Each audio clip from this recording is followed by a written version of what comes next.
Welcome to the Tackling College Sports Podcast, the definitive resource to help you navigate your way to play college-level sports. Here are your hosts, Chris Legates and Mark Franco, where they want you, the TCS Nation, to be your best.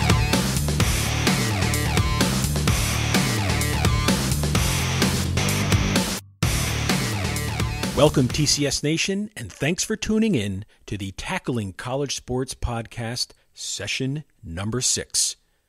I'm your co-host, Mark Franco, and alongside me is the Sundance Kid, Chris Legates. Today, Chris and I have the pleasure of interviewing Brian Reynolds, strength and conditioning coach and owner of Thunder Sports and Fitness. Today, Brian will speak about his big message: talent only gets you so far, and strength and conditioning from the neck up. Sit back, grab your dumbbells, and have a listen. Hey, Brian, good morning. How are you? Good morning, guys. Doing great. Thanks for having me. Excellent. Hey, could you take our listeners through your days in Cape May to your current venture at Thunder Sports and Fitness? Yeah, sure. So I was always very active growing up. Baseball was really my primary sport. I actually moved to Cape May, New Jersey, when I was about 16, and ended up making the team down there. It was a very frightening time for me because I was kind of uprooted right in the middle of high school. I didn't know what the climate was going to be down there with the sports, but I was good enough to make that team and played a couple of years. Graduated from Cape May, or from Middle Township High School down in Cape May County. And then came right back up to Connecticut, where I played a couple of years of baseball at Eastern Connecticut State University. Mm-hmm. And kind of when I started college, I really didn't know what I wanted to do with my life. I just knew that I was into sports, and really all I knew was physical education to be kind of the primary major that I would get involved in. So I started as a phys ed major, and after a couple years, just became very interested in strength and conditioning. I ended up switching my major to sports and recreation management with a focus on health and fitness, and just really started working towards becoming a strength coach. I really don't know where it came from. I just knew early on that I was interested in fitness and the development of human performance, and kind of just went down that route and haven't looked back. So I ended up graduating college in 2005 from Eastern. Shortly after that, obtained my CSCS, which is Certified Strength and Conditioning Specialist certification through the National Strength and Conditioning Organization.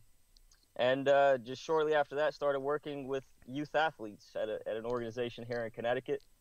Got some great hands-on experience. Was able to work with the Connecticut Giants. I don't know if anybody remembers this team, but several years ago, we had a semi-pro football team in Connecticut, and really it solidified my passion for strength and conditioning, and I knew even more so that that's kind of what I wanted to spend the rest of my life kind of aiming for and doing.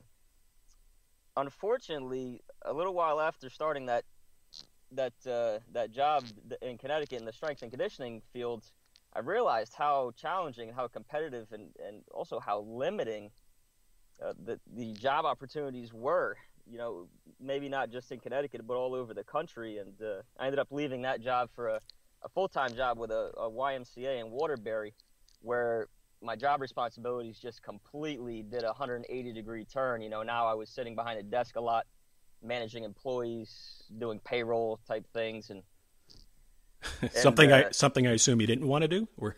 Yeah, well, I guess I didn't really have a lot of experience. The full-time job seemed nice. It was a nice little carrot dangling in front of my face at the time. I didn't really know anything other than I needed to kind of make more money if I wanted to continue to eat and stay in my apartment.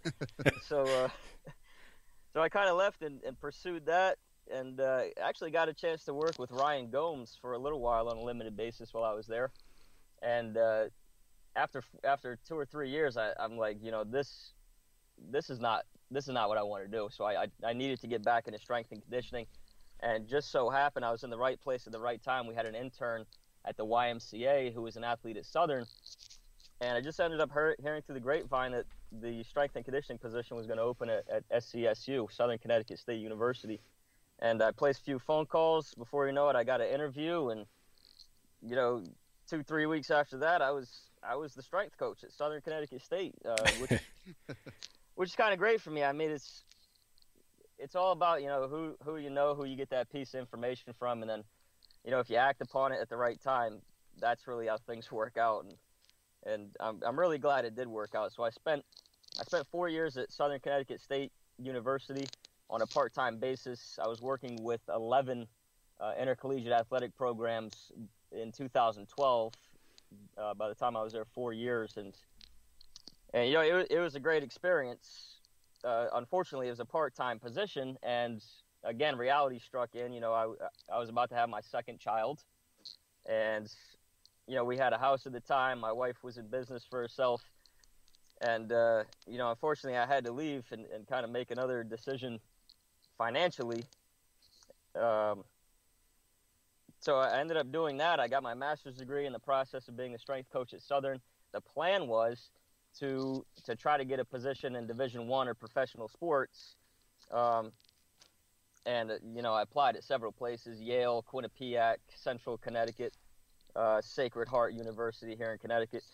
But the harsh reality is, in the strength and conditioning fields, unless you're willing to kind of uproot and move somewhere, you're really limiting yourself. So after about a year and a half of kind of struggling through that and not knowing the right people and not being in the right place at the right time, I started my own business. It's called Thunder Sports and Fitness.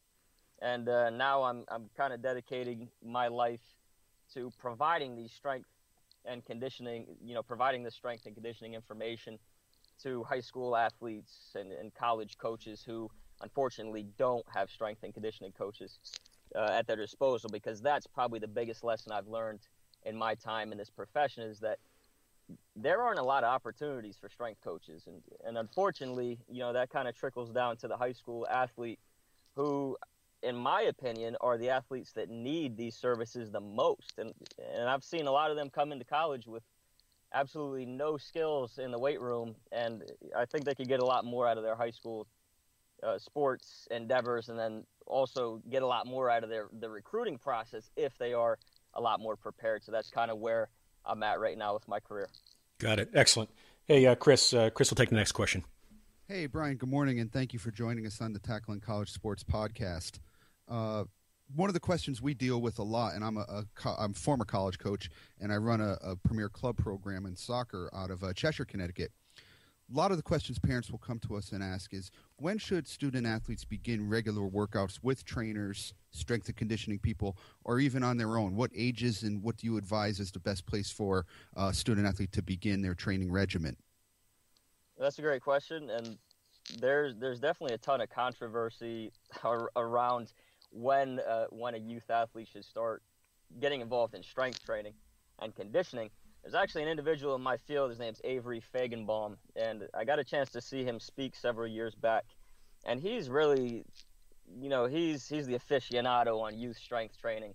And I kind of picked up on everything that he talks about in the lectures that he gives and in the papers that he writes. And he believes, and I believe as well, that as soon as an athlete is ready to participate in organized sports, which in this country is about 7 to 8 years old, they're typically ready to start some type of resistance training or neuromuscular training. Now, there's a lot of preparation. Obviously they need good instruction and safety. They need to know, what are sensible starting weights, repetitions, jump heights, and proper handling of the equipment, proper spotting techniques, if that's applicable. So they really need a lot of instruction. So the answer to the question is they can start early.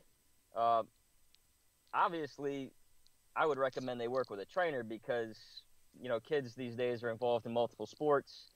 Adding something like strength and conditioning is just another piece of the puzzle, and all those things kind of need to mesh together, and they all need to be taken into consideration in that athlete's total workload for the week. But all in all, the research on youth strength and conditioning is astonishing. There's a lot of evidence in support of it. Just one case, for example, I read a study in female athletes that were very young, 12 years old. the ones that were self-reporting that they participated in resistance training actually had a 13.4% improvement in lower extremity control, where their counterparts who did not report any strength training and conditioning, by the time they were 12 and when they retested them when they were 14, they had a 21.7% reduction in lower extremity control. So there's definitely evidence out there that supports youth strength training. Again, it's very important that it's done under the right considerations, it's done under the right coaching, and then it's got to be part of the big picture. It can't be something that's thought of as separate from sports participation.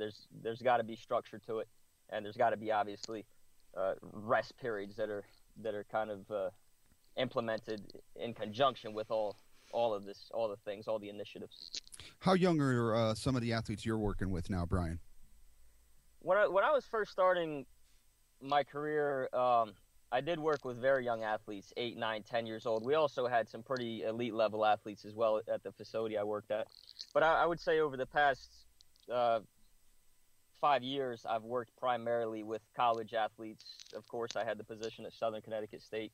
I currently work with a couple pretty elite level athletes. One is on a pretty professional, well, approaching pretty professional rugby status. He's working with the Northeast Olympic Development Academy. And then I also work with an arena football player. I just kind of program for him and send him the materials. But my experience with youth level athletes, 7 to 8 years old, very limited.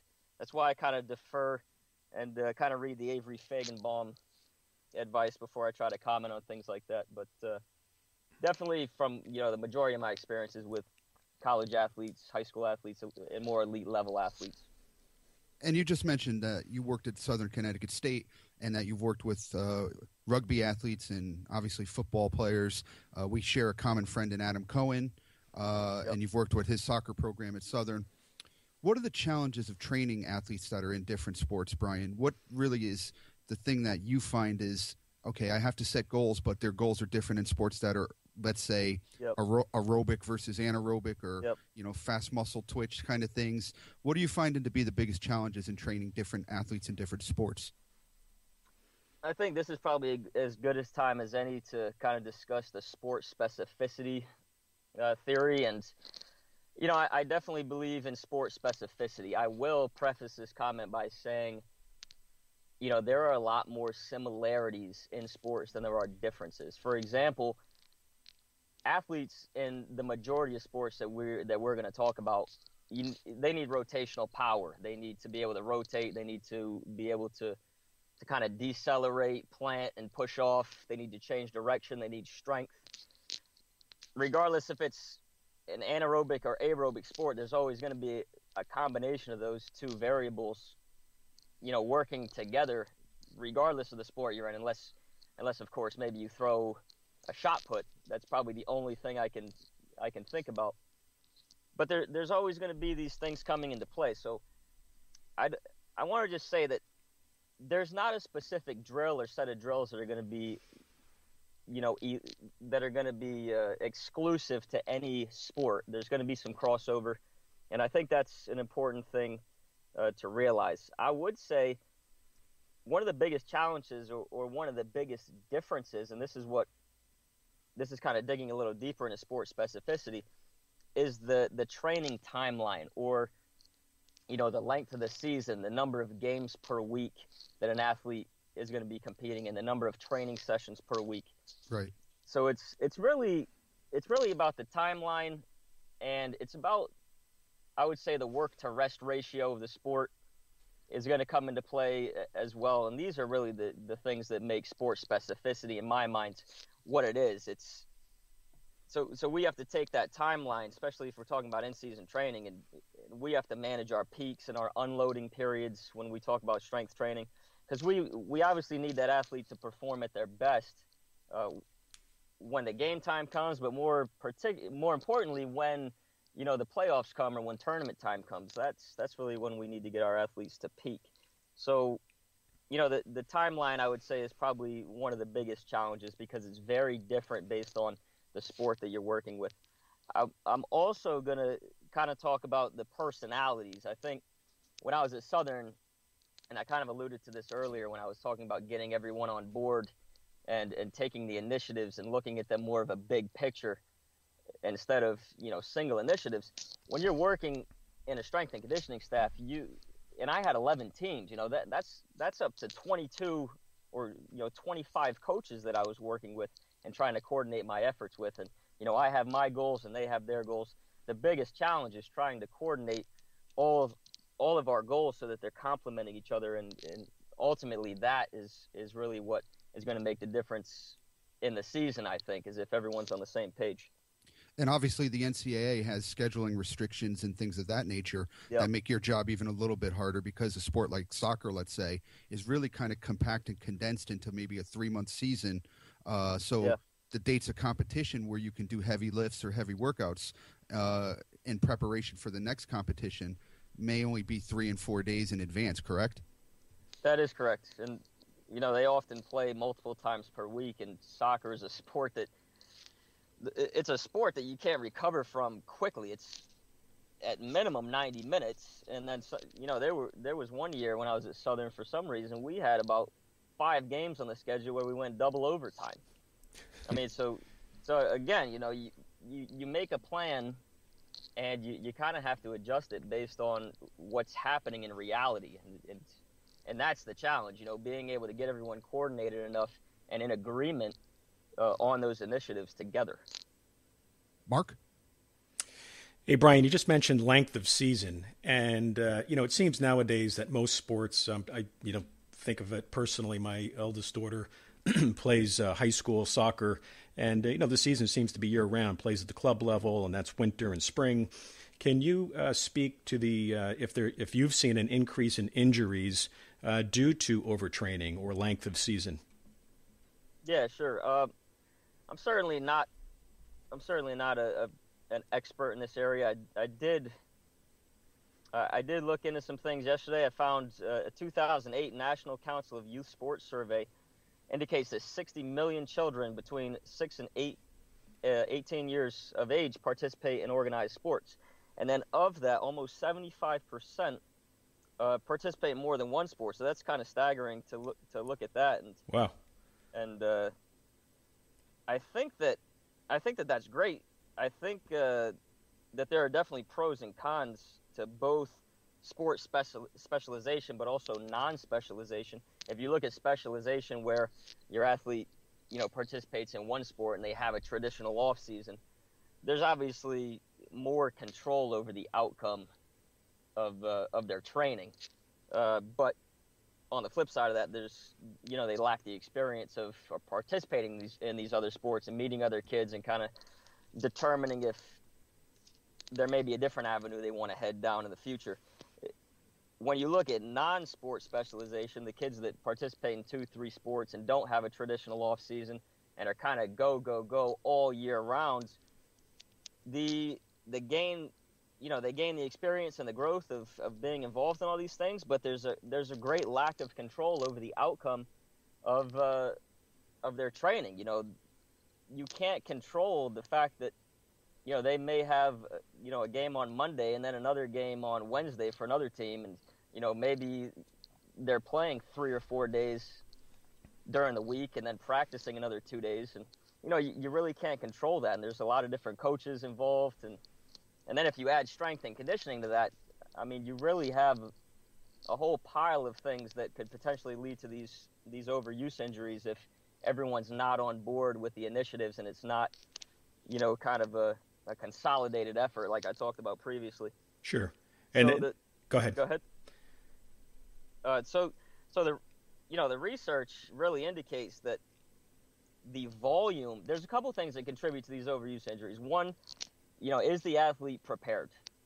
Are they heading into their next season? Say I'm a baseball player and I want to play competitive basketball over the summer. Did I recover enough before the transition into that next season where I can realistically say I'm going onto the court at 100%? Am I physically and mentally ready for the demands of the sport? And then secondly, it's really comes down to the volume of training. And an interesting statistic athletes that were involved in greater than 16 hours per week of training or competition had a severely increased risk of injury and hospitalizations because of the sheer volume of training that they were required to perform. Okay, this leads me right into my next question, which is the importance of rest. And if you wouldn't mind elaborating, perhaps based on the age group and perhaps sports specificity as well. Sure. Yeah, rest it's very important, and a lot of times it's overlooked. But when we're talking about strength and conditioning, and I'll even talk about sports, but I can talk more about strength training. It's really an integral part of our schedule. I mean, when we make an annual strength training program for an athlete, there are periods of unload in there where our training volume reduces, the intensity reduces. We actually take an entire week and dedicate it just to reduce volume and intensity training to let the athlete recover.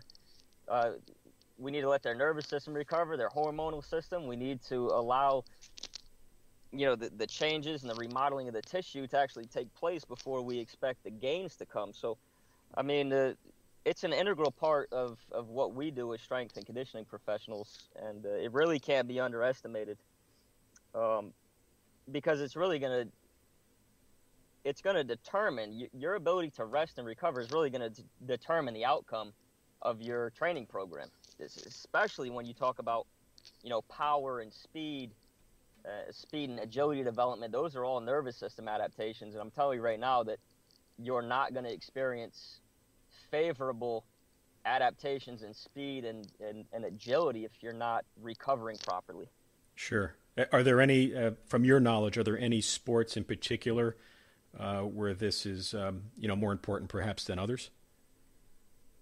The human physiology is what it is. I mean, obviously, I think it's more difficult to recover in sports that have very high frequency of training. Like we talked about the soccer schedule, they try to condense all these games into a very short period of time. Soccer is extremely intense and an extremely volatile sport, and giving an athlete 2 days to recover in between matches is a little bit unrealistic. So, and then on the flip side of that, you have football, which competes one time a week. I mean, the sport is very high intensity and there's a lot of contact. But it would be very unrealistic, I think, to ask a football player to play 2 games in a week. Sure. And so I think the main thing here is the frequency of competition or the frequency of training. Those are the sports that I think are at higher risk for injury and kind of need a really detailed plan of rest around those sports to get the best out of the athletes and keep them healthy and keep them below that threshold of overtraining. Because if you have an athlete that's overtraining in season, you have a big problem on your hands, especially if they're a big part of your success. Right. Great information. Chris? Yeah, I was going to say that's a great message, Brian, and it segues into my next question as well, which is, what are some of the common injuries that you're now seeing, and do you see a correlation based upon the sport? And in addition to that, and as a piggyback question, what would, let's say, a strength and conditioning coach or let's say a coach of a sport doing for prevention of those injuries in their training? Yeah, sure. From my experience at Southern Connecticut State, my job was to prevent these injuries from occurring. But if there's one thing you can count on, you can definitely count on the fact that regardless of how hard you work on that initiative, somebody's going to get injured. I mean, if we talk about football, again, for an example, it's a high contact sport, and hockey's the same way, lacrosse is the same way. I mean, I can do all that I can in my power, but I'm not going to prevent somebody from getting landed on the field, and spraining their ankle or twisting their knee or getting a severe contusion to their quad because they took a helmet on it. So just to start, I mean, that's probably the major issues that I would see with a football athlete. are these real severe contusions, and they can be, you may think of a contusion as something benign, and wonder why an athlete needs to miss time over that. But if you hit a contusion several times, it actually turns into something pretty severe. So contusions in football, sprained ankles in football, I would say lower body muscle strains in all sports. I really don't think any sport is kind of not included under that umbrella of sports injury. Obviously, in basketball, taping is a big deal, which, I mean, I kind of go off on a little different direction here. But in basketball, sprained ankles is quite a big deal, so they tape quite a bit. And then by chronically taping their ankles, they actually start to give themselves knee problems. So I would say ankle problems, knee problems, big time in basketball. Rotator cuff injuries, tendinitis in any overhead throwing athletes, swimming, volleyball, baseball. We typically see quite a few shoulder. I wouldn't say injuries. I mean, I see tendinitis more often in these athletes than actual injuries, and tendinitis is. Let me rephrase that. Tendinitis is an overuse injury. A rotator cuff strain or a tear is kind of an acute, longer lasting injury. So tendinitis is 100% preventable through primarily preparing properly and then also training volume. So you see a lot of these injuries in swimming, volleyball, baseball. Right. And in the college level, and actually now with Thundersport Fitness, you're getting athletes who are maybe rehabbing or coming back from injuries. What's the role of the strength and conditioning coach in the rehabilitation process?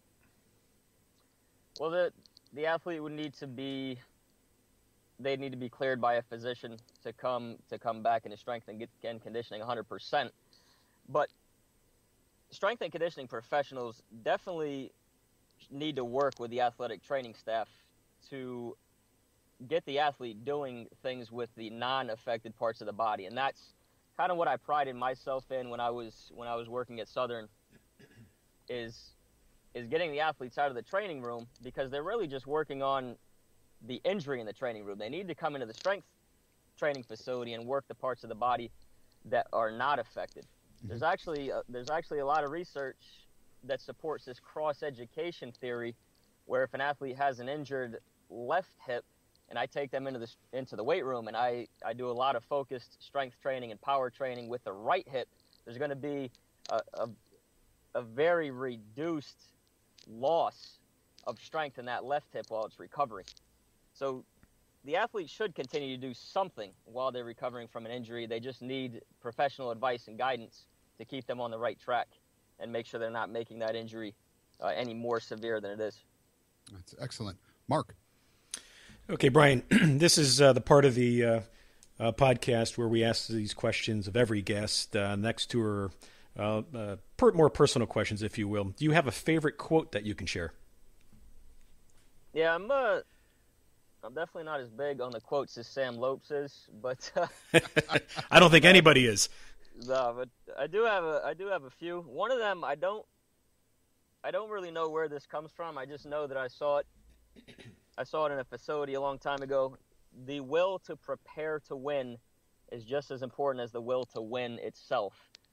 So that's really important for me, because that's exactly what I do. I prepare athletes to win, whether they think so or not. I mean, I'm sure a lot of athletes think they come into the weight room, they think my objective is to just put them in as much pain and discomfort as possible through the training methods, but we're actually, there's a big picture. We're trying to build that foundation so they are fit enough to enter the season and have a high level of fitness that we can maintain until they reach the playoffs or championship time. Sure. Good quote. And I do have a few others. I'm kind of big on these inspirational quotes, and the quotes that kind of lead to feeling this sense that you control your own destiny. And John F. Kennedy had one that said, "Things do not happen; things are made to happen." And I truly believe that. And it's kind of like what I'm going through in my life, personally and professionally right now. I mean, there's a lot of times where I could have given up on strength and conditioning. Since Southern Connecticut State University, it's really been quite a difficult path for me. So I try to stay positive by looking at these quotes and, Sure. and reading one of my favorite books, which I know you want to ask me about. That's the next question. Go right ahead. Yeah, but again, one of my favorite books is Unlimited Power by Tony Robbins. Yeah, I've read that. It's a good book. Yep. I ended up reading it several years ago, and it's just one of those books that I go back to and kind of read pieces of it occasionally, just to keep myself thinking positively and on the right track. Somebody asked me a while back, if you could have one superpower, what would that be? And I thought about it for a second, and I probably would have answered this very differently 10 years ago, but I thought about it now in this time I'm going through, and I said, listen, if I could have the superpower of never having a negative thought, I think that would serve me very well, and probably a lot of other people as well. I like that. That's a good awesome. one. That's awesome. Chris, go ahead. Brian, what would you say is a great piece of training advice for students and parents? What would you tell them as they begin the process and the journey of your training or strength and conditioning training? Yeah, I would definitely say, listen, and this is something I was very bad at when I was coming up as an athlete, but, the first piece of advice is listen to your body and be its voice, because it's something I didn't get to talk about when we were talking about the injuries too. It's hard to know how many kids are actually injured because of overuse, because there's a lot of them that aren't going to report it. And I think about when I was playing sports, honestly, I was chronically injured. Playing baseball, I had elbow tendonitis. I slid one time and banged my knee up and just kept playing on it and ended up making it worse. But, going back, I would probably do things a little bit differently, and that's my advice, is to listen to the body and just realize that there's a big difference between being uncomfortable because you're training or practicing and being hurt or injured. And I think athletes need to know the difference between those and then speak up when something like that happens. In addition to that, I think parents and athletes should start thinking about strength training and conditioning in a very structured way a little bit earlier than they are currently, and definitely a lot earlier than I thought about it when I was a college athlete. So like I said before, kids as young as 7 and 8 years old can start doing something. They're not going to go into the weight room and do complicated Olympic lifts, but basic things like single leg balance exercises, things that are going to fire up the nervous system and start to train the neuromuscular, the nervous system to be more athletic. These are things that they can do now and are going to make a big difference on their athleticism later in life. So, start developing these things early. Seek out coaches and professionals that have credentials, that have experience in the field, and also can provide testimony to the skills that they have. There's a lot of people in the field of strength and conditioning. You can go online right now and pick out of a hat, and you're probably going to find someone that's not qualified to work with your kid. Honestly, you really have to know what you're looking for. There are several certifications in the field that are high quality.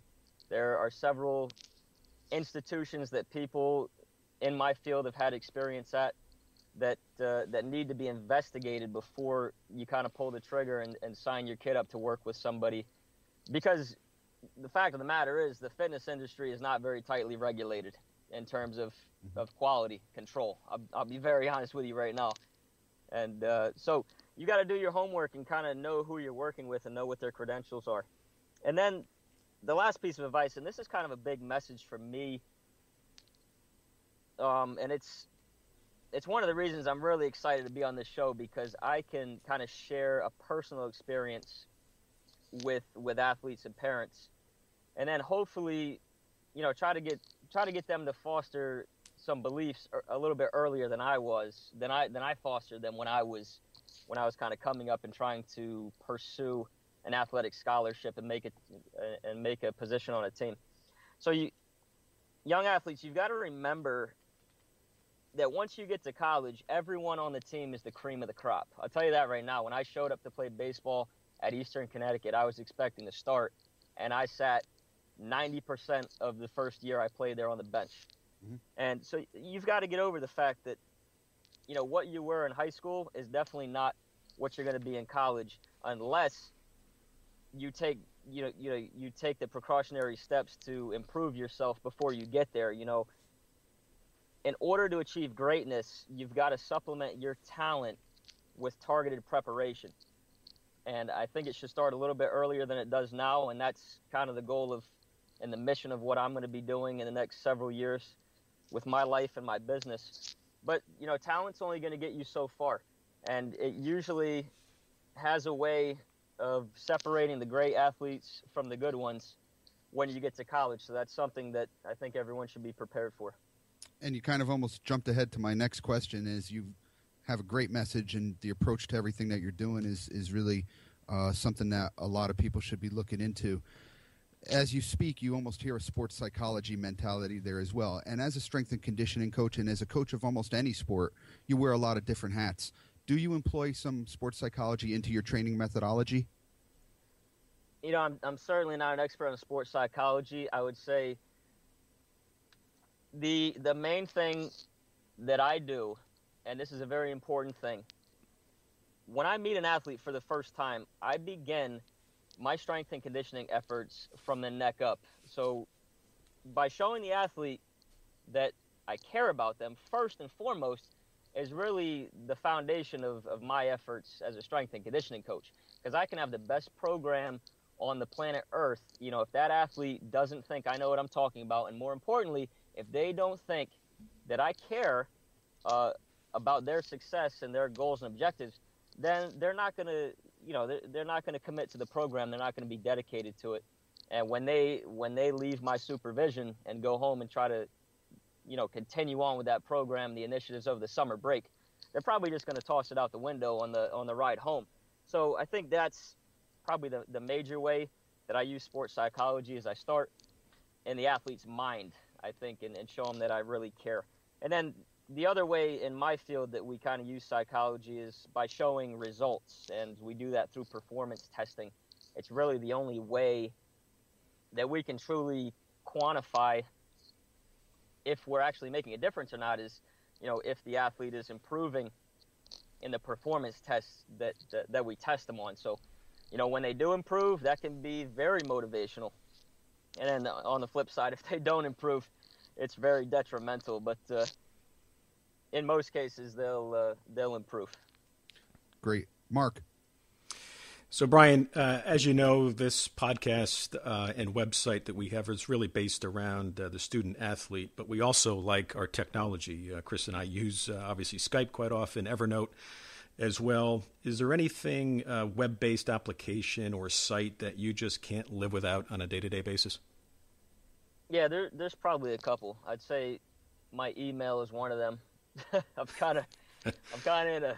I know this is bad, and I used to do this early in my career, but now I'm checking I'm like a vulture on my email for some reason. I know it's not the best thing to do, but I don't let an email sit in my box for more than like 10 minutes, I think, sometimes. But other than that, YouTube, I'm doing a lot of promotional things on YouTube right now, trying to, advertise my brand and also, more importantly, educate coaches that are out there and are kind of in my network right now. I use YouTube quite a bit, and I post a video up there at least once a week. And then Skype, I use Skype quite a bit to communicate with my program developer. He's actually in North Carolina, so without Skype, I guess there's probably some other application, but I definitely use Skype quite a bit. But honestly, other than work, I'm really not on the computer much doing anything personal. So I guess only the applications and websites that I kind of use for work, I don't think I could do without. And chasing a couple kids around, I'm sure, too, Brian, right? Yeah, I certainly am. Yeah, it's amazing that most people don't realize that YouTube is the number 2 search engine behind Google. Yeah, I just heard that the other day. Yeah, amazing. That's pretty exciting, and it's a great site. I mean, I go on the YouTube Academy all the time and learn how to optimize my videos and all that stuff. It's a great site. Yeah. Chris? Brian, you speak of your brand, and we talk about thundersportfitness.com. Can you elaborate a little bit on its philosophy and the mission of it? Yeah, it started about a year and a half ago. I just had this idea out of nowhere to kind of develop a website and a software program that coaches can use. Because, like I said, I had quite a difficult time breaking into the strength and conditioning industry. There are hardly any strength and conditioning coaches in public high schools and even private high schools in Connecticut. I'm sure it's the same way around the nation.